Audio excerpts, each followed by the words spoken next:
Hey y'all, this is Lauren Akins, and welcome back to the Live and Love podcast. So this season, I'm getting to sit down each week with friends and family and talk about the different areas of our lives where we get to live in love. And we've got some new things too that we're going to get to share with y'all that you may not have known, even if you've already read my book, Live and Love. And I'm Annie F. Downs. I'm really excited to be here again with Lauren and with all of y'all to be a part of this new season.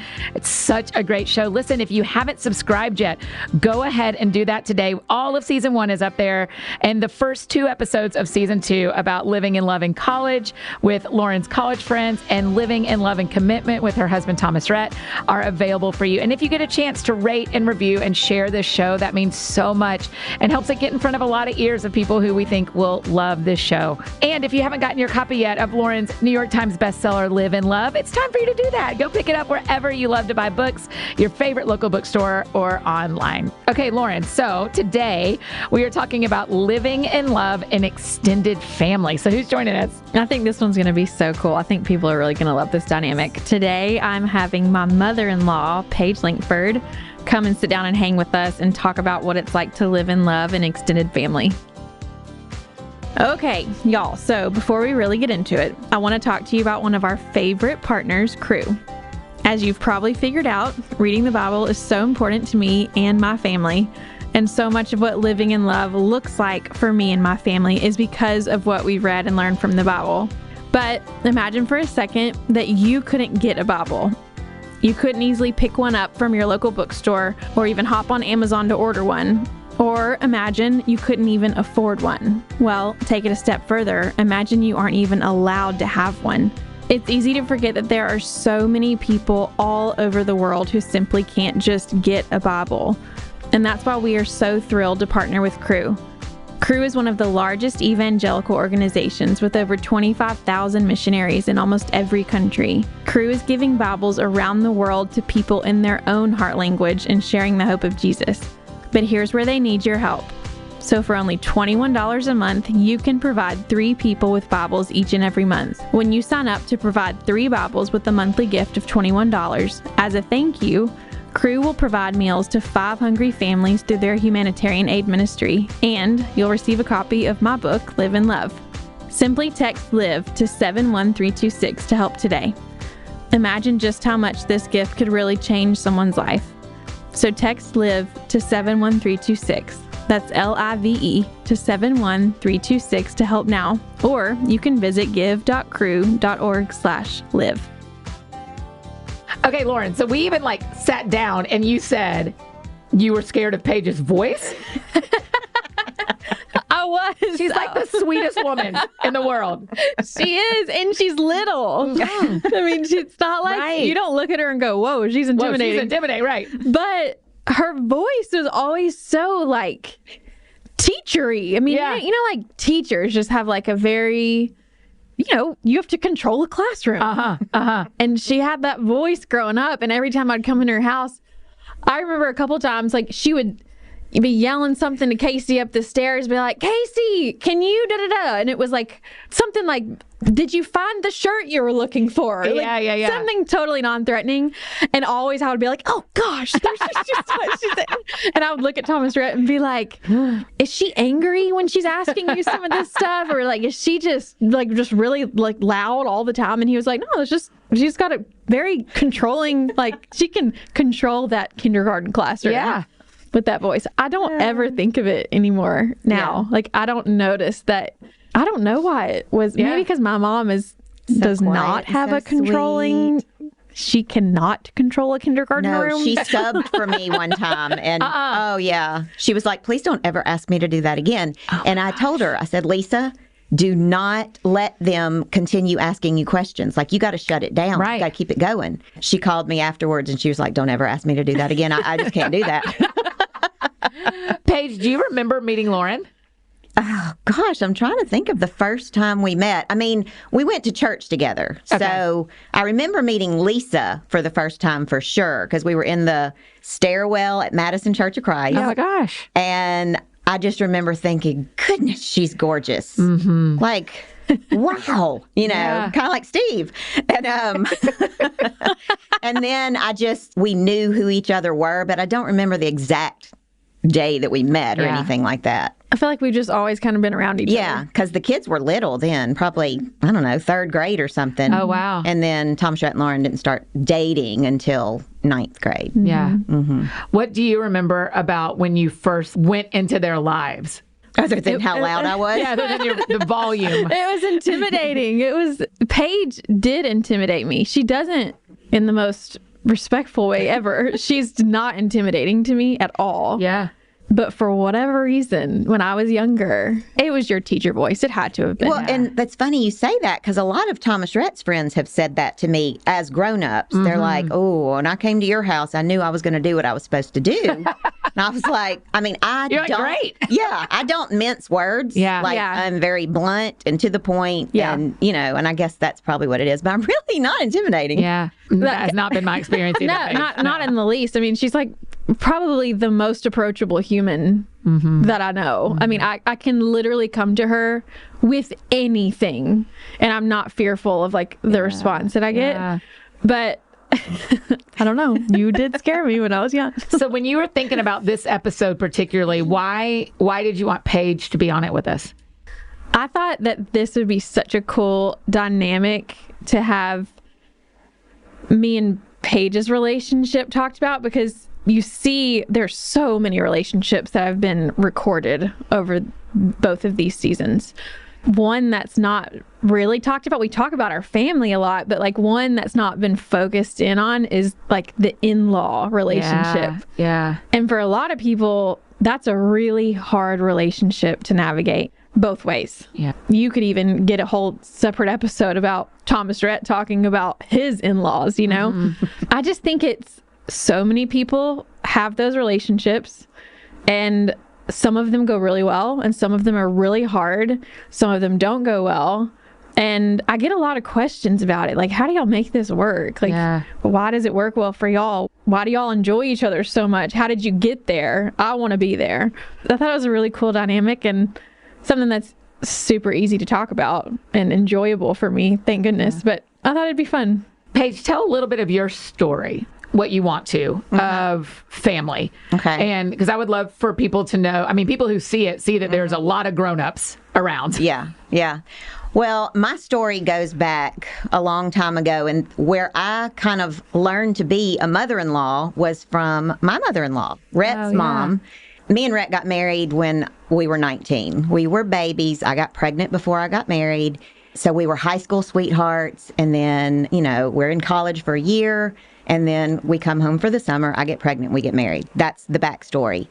Well, when you're 19, right. Number one, I had never even thought about wanting kids. I was wanting to get like a business degree, travel the world. I was not that girl who just thought about how many kids I wanted to have. Never. Wow. And then, here I am coming from this Church of Christ family. My parents were, it was a very scary time because I didn't know how to be a mom, what to do, all of this. So Rhett's mom, Pam, Mammy, we call her, she was on board from the get-go. And I think, and my parents were too, obviously, but, we were all very scared. And I have Thomas Rhett, and then Thomas Rhett was about 18 months old, and we moved to Texas. And I did not want to go. And I remember my dad going, he's your husband. You have to go. Because I was like, you go. I'll just stay here. Oh, my gosh. You're like 20. You're like, I think this will work. You go ahead. Yes. Me and the baby will stay here. Yeah. By this time, I am 20. And I did not want to move away from my support system. Right. Rhett's mom, my parents, my sister, all of these people live there. And was Rhett already doing music? Is that why? Well, that's what he did. He was like, I'm going to go audition for this thing where I'm going to sing at Fiesta, Texas. It's kind of like Opryland was, but it was in Texas. And I was like, okay. Well, then he comes home, and of course he made it, and I was like, cool. Well, have fun, kind of like, I'll be here when you need me. I'll be here when you come back, because it was like an 8-month thing. And it really nauseated me to think about not having my parents around. So obviously, I made the decision. We went, but that's when I really, me and Thomas Rhett bonded before then. I don't mean that, but I had so much input and so much help Kind of like what we experienced with our big family is how we did it in Valdosta with Rhett's mom always around, my parents, my sister. We had tons of family always around us. And then we moved to Texas and we didn't. And it was just me and Thomas Rhett against the world, basically, you know. And that's when I kind of found myself as a mother and, you know, that's how things kind of went. But I did learn how to be a mother-in-law from my mother-in-law. And she was very involved. Don't hear me say she wasn't. And I do try with Lauren to be involved, but I don't want to overstep, you know. How do y'all talk about that? I mean, Paige said, you know, she doesn't mince words, so whatever she thinks comes right out of her mouth, which is very true. And I think that's been really good for me because, like, a lot of times, like, especially when we started having kids, a lot of our conversations were, is it okay if I come over for just a little bit? What are y'all doing tonight? Is how many days are y'all home from the road? I don't want to come over if you've just got a couple of days. Or she'd be like, hey, are the kids awake? ... Because I'm in the driveway. Right. Because she would just be like, I just don't want to overstep. And so, like, I saw time after time where her heart was, like, really trying to, like, give us the space that we felt like we needed and desired with such a busy life. But then in me seeing that, it was like, I trust that she's never doing anything to put us out or to make us uncomfortable. Like, everything she does is with a heart of, am I loving them well by doing this? There are times where, like, anybody in our family rolls in and we've had a rough day, or me and Thomas Rhett are in the middle of an argument, or Ada James didn't nap and now she's, like, determined that she's going to get her way on this thing, and it is a frustrating time in the house. Like, there are always those times where people roll in and you're like, it's not the best time, but come on in because this is just the life that we're living. In that, you know, I never look at it and just go like, oh, I mean, I can't believe that they would just walk in. This is like the most inopportune time, because I know that their heart behind it is because they love us so much and they love my kids. And to be quite honest, I need the help a lot of the time. You know, I think our life is so upside down most of the time that sometimes she rolls in and I'm like, here, take all three of them, soon to be four. But you learn that when someone is looking to love you well and that is their intent, I think you look past the things that's like, well, it's not ideal timing, or I'm really tired, or, oh, I was supposed to run out and do this, but I'm just going to change the plans now. And you just kind of roll with it. And I do feel like a lot of our life is just like, we just roll with it. I think it's probably a lot harder for somebody who has a very strict schedule and is not going to sway from that. And I get that some kids have to have that. That's a different story. I just felt like I've never had to put up super heavy boundaries because our family, and Paige especially, is such a safe place for us. Not everyone has that story, you know? Yeah. And that is heartbreaking when you feel like you don't have that support system, because I know there are people who don't feel like they're able to have that. But I do think that's where the Lord can also come in and give you community that can be family. Just because you might not have it in your quote unquote family doesn't mean that God can't give you that family somewhere. I at least want to mention that. But with ours, it has been the hugest blessing. And then, like, in that, us being so close, the things that are like able to be celebrated are much more celebrated because we're that much closer. And then the things that are really hard to walk through, you feel like you feel that support so much stronger because you're so close, you know? Yeah. It really pays off both ways, even on the hard days, you know, or even when it's like, yeah, come on in. I'm not having a good day, or Thomas Rhett's in a mood from the road, or Willa Gray just got in really big trouble. She's upstairs. We're giving her a second. All of it, it's life, you know? There are good days, there are bad days, there are hard days, there are fun days. And it's just, it is what it is, but we enjoy it. And you got to think too, like, I've known Lauren since she was in grade school. Yeah. And we were all friends before we were family. Yeah. You know, we used to go to the beach together when they were in, I don't know, 7th, 8th, 9th. Well, I guess starting when you were in 9th. And then my daughter and Lauren's sister Macy were best friends too. So we would all be in many situations together, even when Thomas Rhett and Lauren weren't dating. And when they did date in high school, I mean, honestly, it was kind of a nightmare just because To be quite honest. To be quite honest. Because Thomas Rhett was so madly in love with her, and she wasn't with him. And I never got mad at Lauren. We would just tell Thomas Rhett, like, dude, quit being such a pushover, you know, stuff like that. So I think our relationship developed, you know, over many, many years.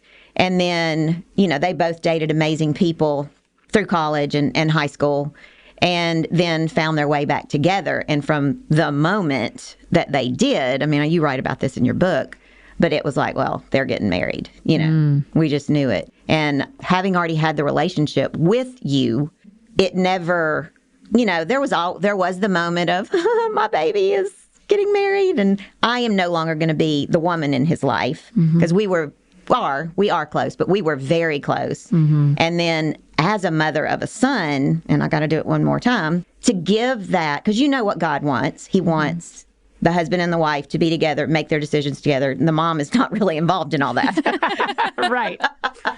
So, you know, it's a transition from the time they get married to learn your place. And there were tears shed. I mean, I don't want people listening to this to think our family is perfect because of the way it may look on Instagram or, you know, Facebook or whatever. I mean, we are family, and we all, you know, get along, and we do love each other, but it's not perfect. No family is.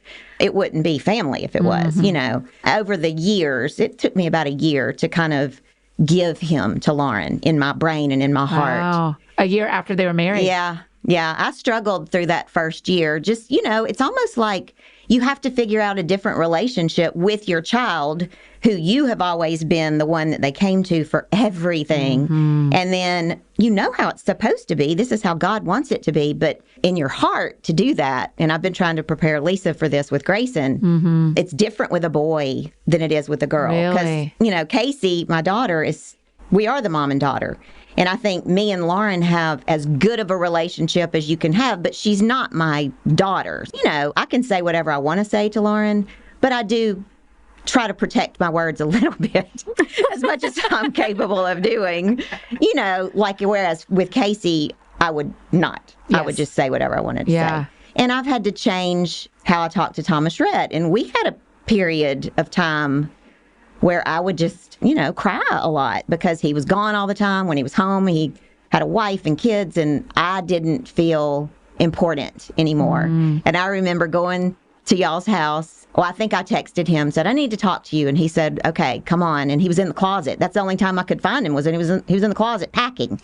And I went in there and I was just like, listen, I feel like you don't have time for me. And it took a lot for me to say that. Yeah. But from that moment, things kind of changed for mine and his relationship. But I don't think I've ever had any like super big issues with Lauren. I felt that transition too, just like initially in our marriage. Like Thomas Rhett definitely felt it, because I think this is in my book, but we're flying to Hawaii on our honeymoon. Yeah. The day after we got married, we hadn't even been married 24 hours. And Thomas Rhett was like, so cool that we're going to Hawaii. It is so fun, but it's kind of sad too, though, right? And I looked at him and I was like, what do you mean? Yeah. Why are you sad? And he was like, aren't you going to like miss your mom? I was like, what? No, I don't miss my mom. I'm looking forward to this my time, about to enjoy on the beach with my husband. On your honeymoon. I was like, oh no, like what have I done? He was not ready to marry me. But like what he was trying to say is like, there's a part of him, I think, that was grieving for the same reason she's talking about, is like all of a sudden the relationship dynamics shift, or they begin to shift, and that shifting takes time. It is not overnight, and you kind of have to just walk that road and be like, okay, this feels right, this feels really hard, but I feel like this is the direction we need to go, or like this is a little bit too hard, we need to put up a boundary here, whatever it may be. But just kind of being sensitive to that and trying to process that, having been the first ones of most of our friends and definitely in our family of siblings to get married, we were kind of like, I don't really know how this goes. Yeah. Because we know we wanted to stay close to our family. And I was the same way with my parents. I remember we'd go over their house and Mom would cook us dinner a lot like Paige and Tim would do. And I remember one day being like, we should like stay home more. Like, I feel like we're so attached to our family that maybe we need to like actively pull back. Wow. How involved our family is, because it was starting to affect the dynamic of our marriage alone. Because one thing we learned in counseling is like, as far as like boundaries and stuff, you've got your personal boundary that's just you. And then when you're married, you outside of your personal boundary, you've got your marriage boundary, and no one else is allowed in there. Yeah. And we didn't have that for a little bit. It's a wall. You have to build it. That's it doesn't right. just happen. Right. But Right. the building process sometimes can be kind of painful. Right. And like, I do feel like you have to grieve that a little bit. And that was like kind of the beginning of him realizing, wow, this is so cool that we're married, and I'm so glad we got to do this. But also, this is going to be kind of hard in other aspects. That's something that we also walked through together on the new couple side of things. Yeah. And I think it happens, as the couple and as the mother and father-in-laws on both sides. Yeah. I mean, one of the things Lauren mentions is Tim, who is not Rhett. No. Will you kind of explain who Tim is? And because I think that dynamic of y'all's family is really interesting. Yes, Yeah. yes. Well, me and Rhett were married for about 10 years, and then we divorced. And Is Casey is Rhett's, Okay. yes. I, obviously, after going through a divorce, that's never fun, was not even interested in dating anyone, ever, to be quite honest. And were y'all back here? Were you still in Texas? We were back here. We only stayed in Texas for like 8 months. And then we went home for a minute, like maybe 2 weeks. And then by then we were moving to Nashville because he was going to sing at the Opryland. He did sing at Opryland for a that's so season. cool. By the time we moved to Nashville, I was so fine. Like, I was good. Right. Everything was fine. Going back to what Lauren was saying, though, about protecting y'all's time, I lived it with someone who was in that business. And that's why I'm so protective of their time together as a family. Yeah. And I do still text. I always text and say, hey, because you never know. You might walk over there and they're filming the Kevin Hart show. Right. I mean, you just want to check and make sure, like, what's going on over there? Right. Anybody awake? Right. But anyway, Rhett kept the kids on Tuesday nights after we got divorced. Well, actually, as we're going through the divorce. And I started hanging out with my sister. And she had a group of friends. They all went to Lipscomb. We all hung out in one big group. And that was safe to me. It was fun. And so Tim was in And you're that like group. still in your 20s because you got married so I'm young. only like 29. Yeah. But still was kind of just thinking, I'm just going to raise my children and just kind of be done with this whole thing. Yeah. I guess looking back, that's not very realistic. But, Tim was cute. And I was like, oh, he's cute. So he asked me out. And I thought, okay, yeah, we'll go to dinner. But, nothing serious. And it just kind of evolved after me and Rhett got divorced into, like, to the point where my mom goes, are y'all dating? And I was like, I don't know. I don't know. So I was with him the next time. I was like, are we dating? And he was like, I think we are. And with me, that's kind of how it had to happen because I was definitely not actively pursuing anything. He knew not to push me in any way, and he never did. And he was always just a friend. Because I wasn't fixing to bring men. Had he already been married? Did he already have kids? He had never been married. Okay. He was probably 30, I guess, when we started. Well, when we got married, he was 30. Wow. And I was 33. I'm a cougar. Atta girl. Why not? But anyway, everything was great and fine until we got married with Casey. And then I remember looking in the rearview mirror. We were headed down to go to the airport to go on our honeymoon, and Casey's just bawling. Thomas Rhett and Tim, I don't think have ever had a problem. But Still don't. No, still don't. And now Casey and him are great. But really, Lauren and Lisa and Macy kind of helped Casey through all that. But what she wanted was her parents to be together. Yeah. I mean, she would obsessively watch our wedding videos and, just... She didn't like him at first. Well, she did until we got married, and then she didn't. Right. And it was some rough years. through there. And Macy and Lauren and Lisa would all be like, how do you not like Tim? Like, Right. he's so And Casey and Thomas easy. Rhett are in middle school? Thomas Rhett was in 8th grade, so Casey was in 4th. Okay. Wow. Yeah. But we also were not walking through what Casey was walking through. Right. I think she was walking through an extremely big transition in her life. And also grieving that past relationship that wasn't going to be there anymore the way that she remembered it. Yeah. And as hard as you work going through a divorce to try to keep your kids out of it and separate from it, and we really did. We really tried to keep that all, as easy as it could be on them. It's not. It's never easy. Right. It is like a death. But I think we've all come full circle, and me and Tim have been married for 18 years, 19 years. Whoops. Everybody's relationship has just evolved, and it's all really good now. Yeah, because y'all all do stuff together. You and Tim and Rhett and his wife, and they have kids, and y'all have kids, and everybody goes to the farm. Yep. Everybody goes to the farm. Everybody goes skiing. I mean, there's no world where that happened like in year 3, right? I mean, that took time, right? Absolutely. Okay. Yes, absolutely. Now, we did always do birthdays, and before Tom, Shrett, and Lauren got married, Easter, and because I was always very close with Rhett's mom and still am. Yeah. So she would come into town and stay with me even after me and Tim were married. Oh, wow. Yeah. The relationship between me and Rhett, obviously it's had some ups and downs that wouldn't be normal, but we both worked pretty hard to keep it amicable. And then now I feel like, in the last few years, like things have just, especially since he's married Sonia and she's as sweet as she can be and they have a baby now. And I don't want anybody listening to think that everything has been perfect, because obviously it has not. Yeah. But now it's all good. It feels hard. Like, I'm hearing you and I believe you, but I think was it hard for you, Lauren, jumping in? And because I guess you came along right after Tim and Paige got married?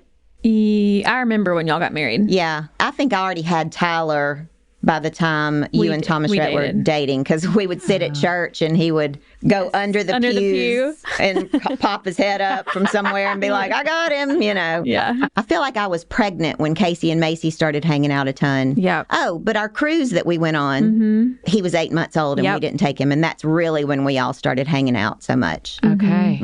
I feel like I got a lot closer with their family after Tim was in the picture.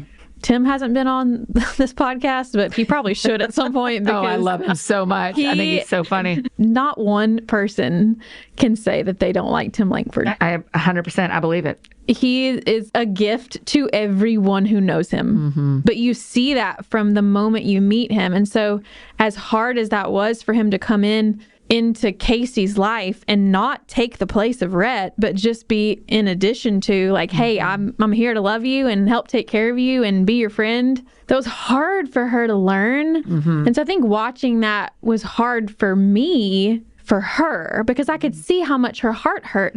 And it wasn't her fault that her heart hurt. Right. And no one wanted her heart to hurt, but it just did. Right. And so much of life is that like nobody did this intentionally. Nobody wants this to be the reality, but here we are, and this is what you're feeling, and we need to validate that and like come in and be like, how can we love you best through this? And Tim did, I just think, the most amazing, like the patience he had with Casey. I hope she doesn't mind me saying this, but like the amount of times that she would say something or do something to Tim, and I would be like, oh my gosh. She was mean. Evil. And he is not, he's not the kind to just take it. Yeah. You know what I mean? But he never...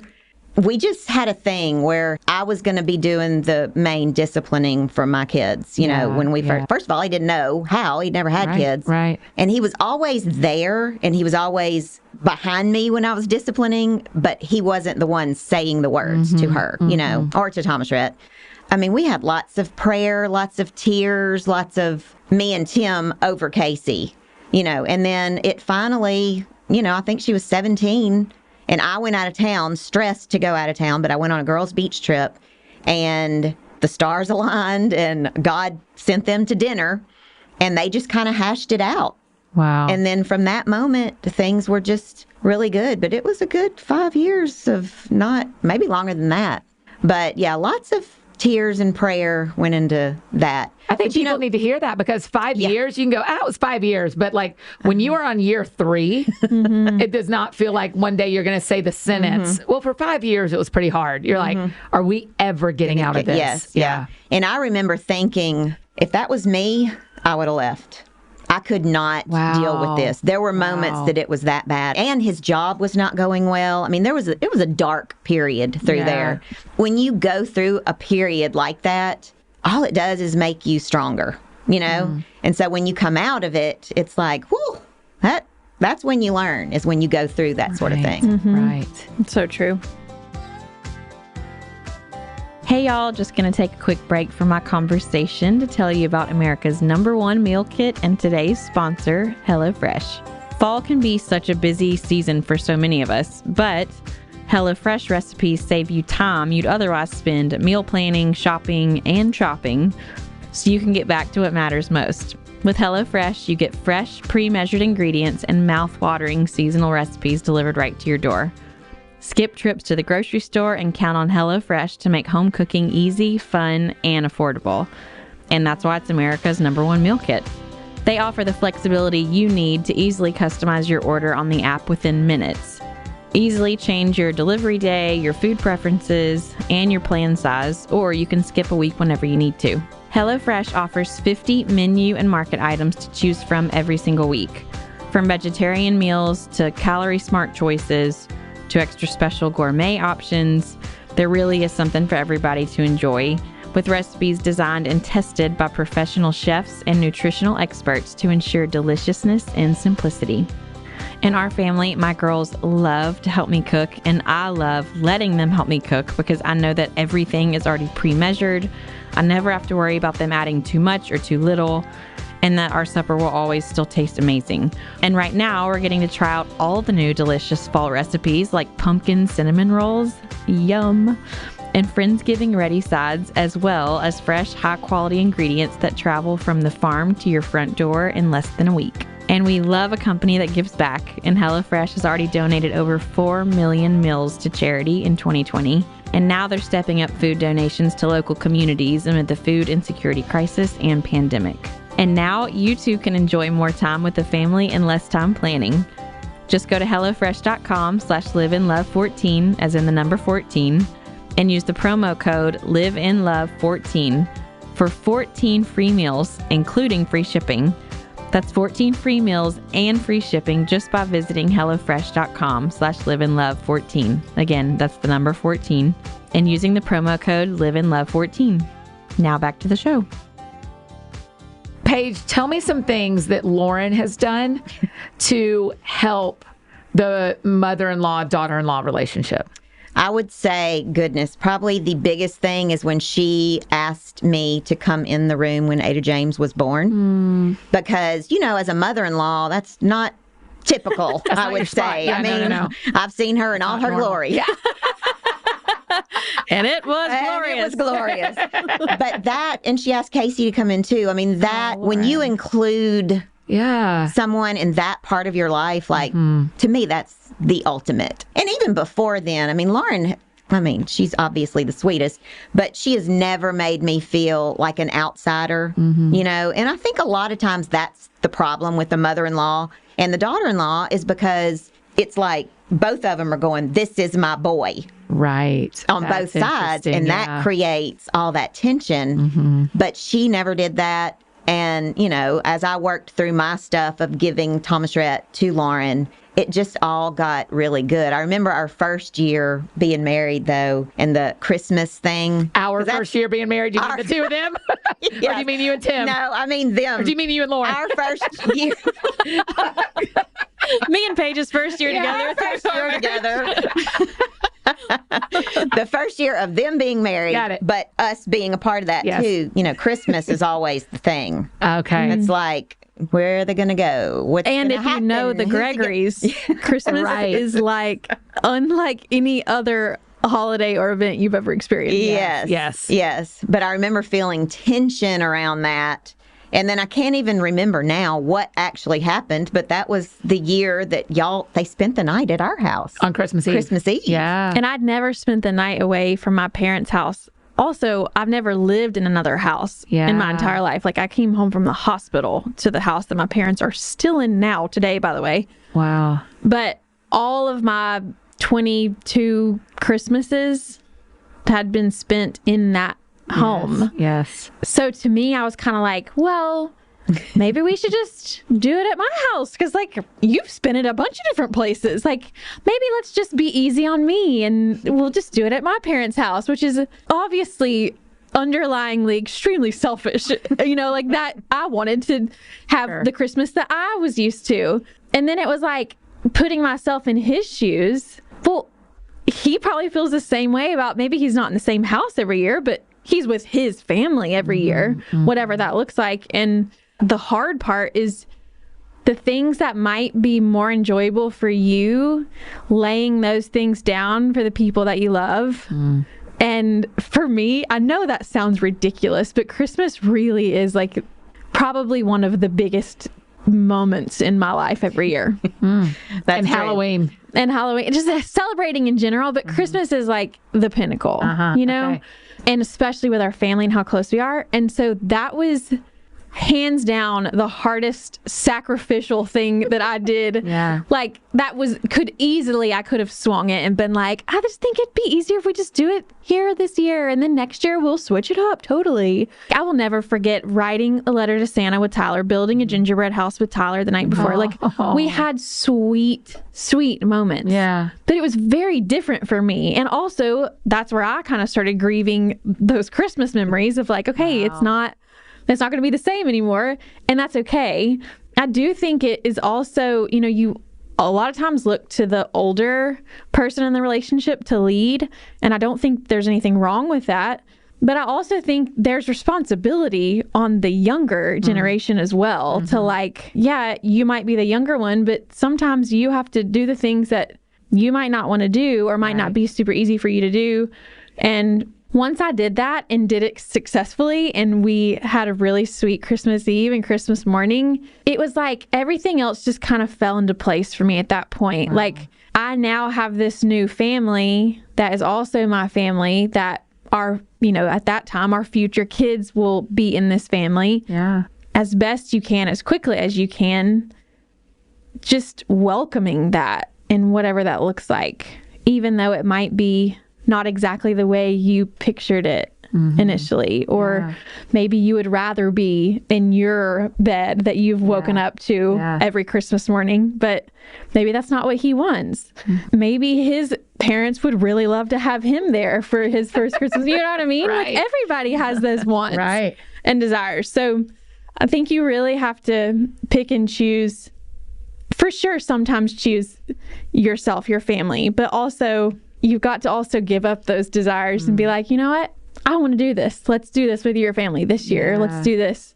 And that's kind of how that started. But honestly, like walking into a safe family that was equally as excited about Christmas and all of that was so much easier than going to a family that maybe would not have been as welcoming, or maybe there was different, more complicated dynamics. They definitely made it easy on me, but just little things like that can really transform, I think, an in-law or extended family relationship. But it really does go both ways, and you can't wait for the other one to make that stand. Although, I feel like Paige has always been such a good leader and such a good mentor to me. But there are definitely moments where I feel like the Lord has put an opportunity in front of me and been like, hey, this is an opportunity for you to like stand up and do something that I'm calling you to do.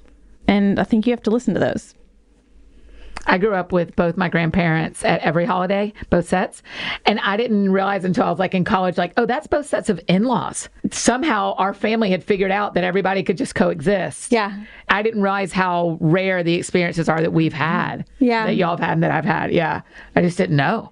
Yeah, and now Christmas is easy because we just all get together and spend the night, whether it be at Lauren's house or at the farm. And it makes it way easier not having to divide it up. Yeah.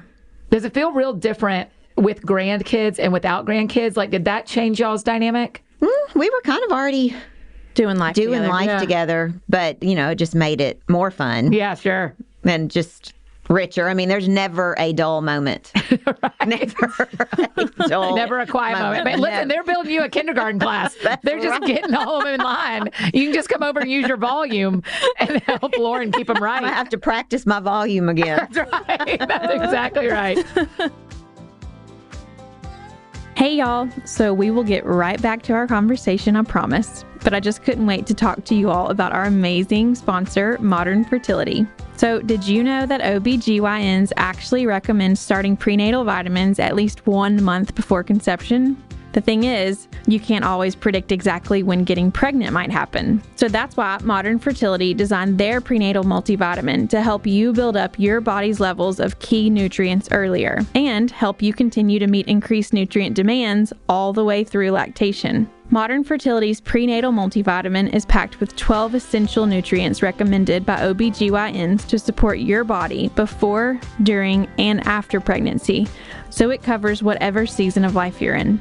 And it's vegetarian, gluten-free, and there are 0 preservatives or filler ingredients that you don't need. Modern Fertility balanced iron and other nutrient levels to help keep your tummy happy, and they infused every capsule with a hint of citrus to make each serving go down extra easy. The prenatal multi also comes with a free, beautifully blue reusable glass jar to keep your monthly refills in. And each month's shipment of new capsules comes in just the pouch, so you cut down on packaging waste. Your prenatal multivitamin subscription gets you 60 capsules per month for $30. But right now, our listeners can get 30% off their starter kit, including 1 month of capsules and a free glass storage jar at modernfertility.com/liveinlove30. That's modernfertility.com/liveinlove30. That's liveinlove30 for 30% off your Modern Fertility prenatal multivitamin starter kit. Again, that's modernfertility.com/liveinlove30.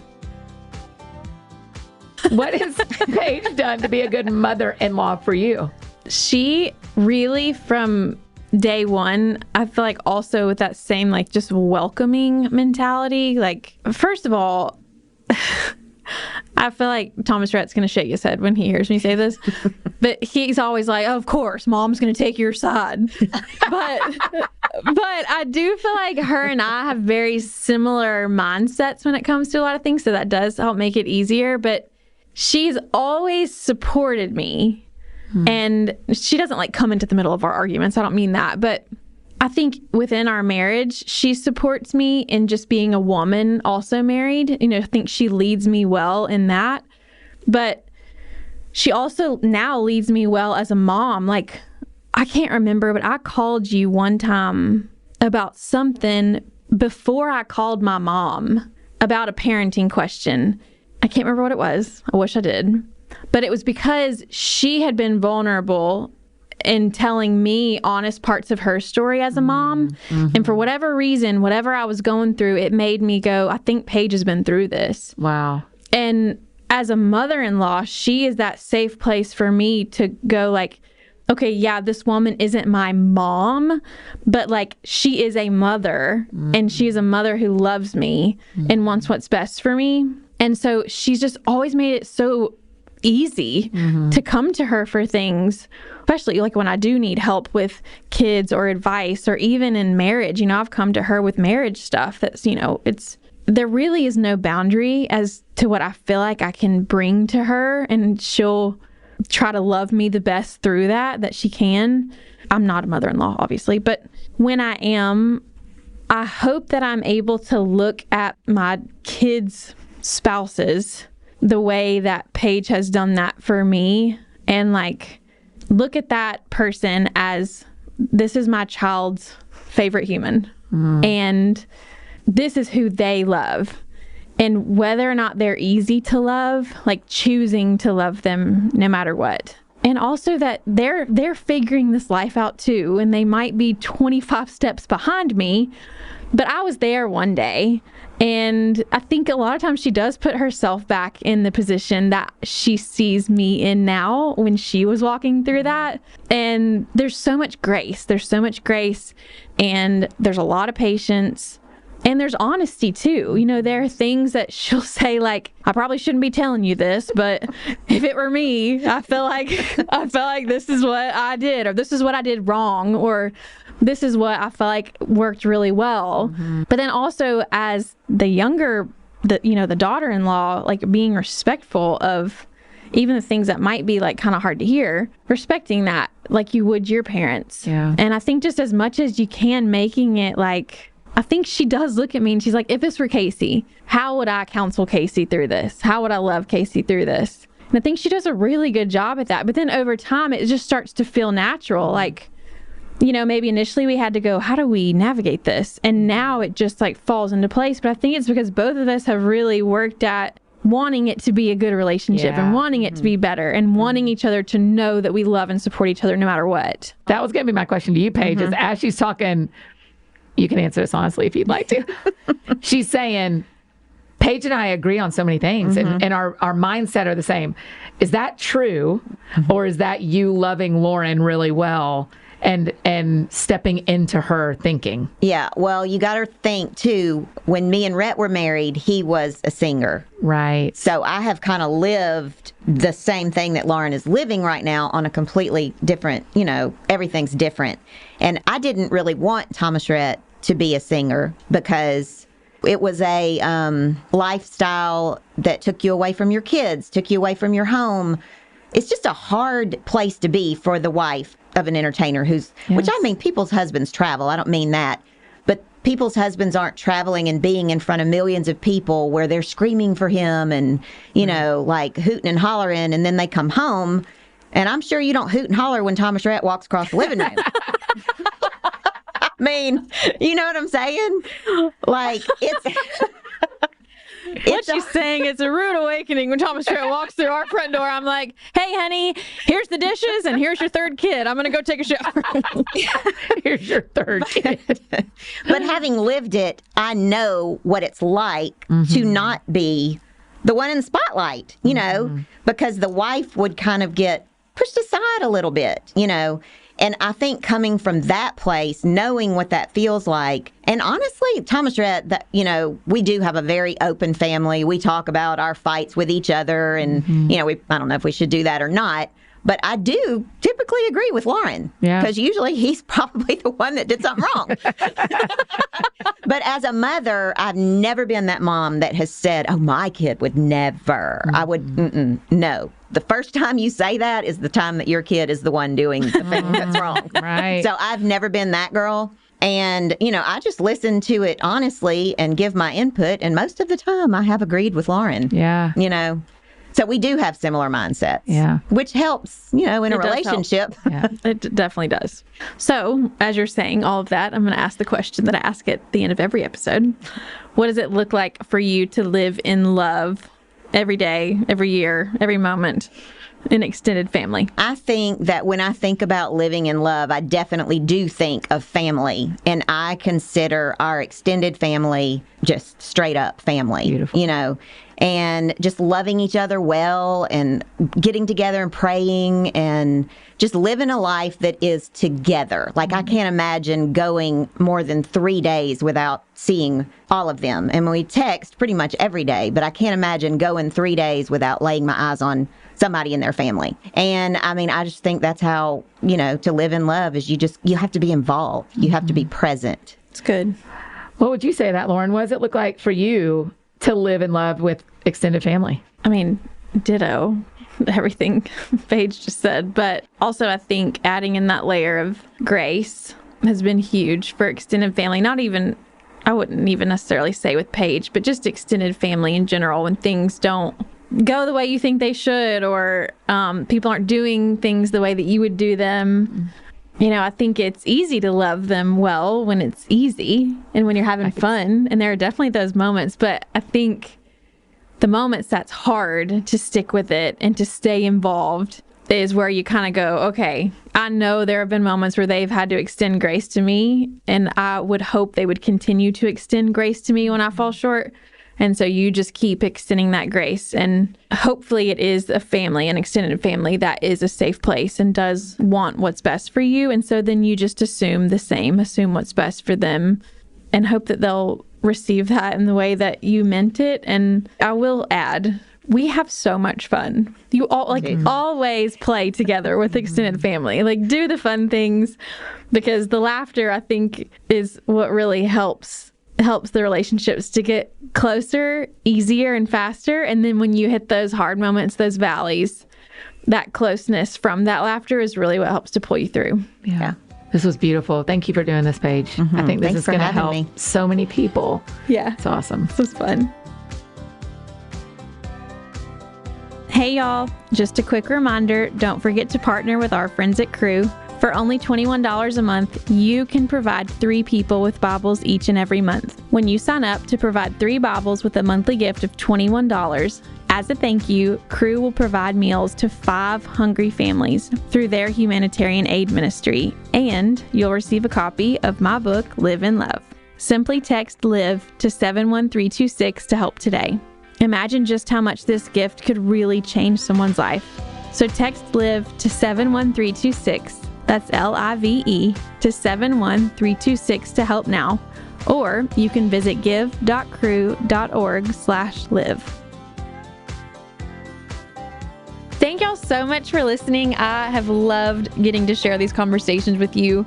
And just a reminder that you can pick up your copy of my book, Live in Love, if you haven't yet.